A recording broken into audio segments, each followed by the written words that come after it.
So here are 3 things that we did after my son was diagnosed with autism that honestly made the greatest impact in his overall level of function and where he is now.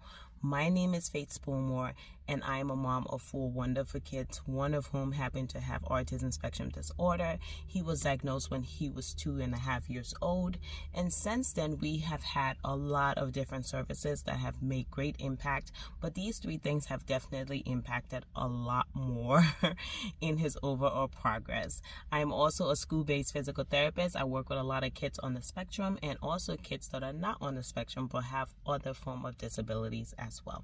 So number 1 is ABA therapy. When my son was first diagnosed with autism, he spent a lot of hours in ABA therapy. There's a lot of research that support ABA therapy for kids who are on the spectrum.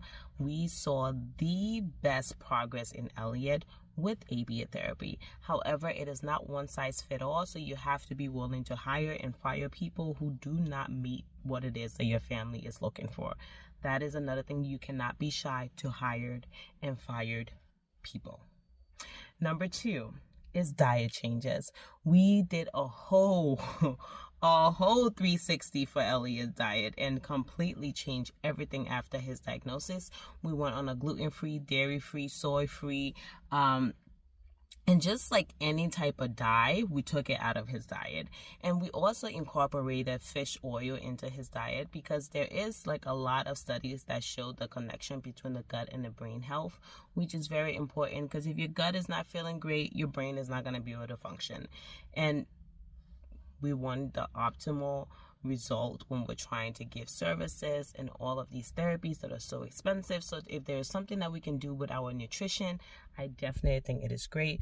We can even now that my son is 10 years old, we still see the impact of gluten in his diet and the changes in his behavior and things like that. So yes, he is still on a gluten-free diet.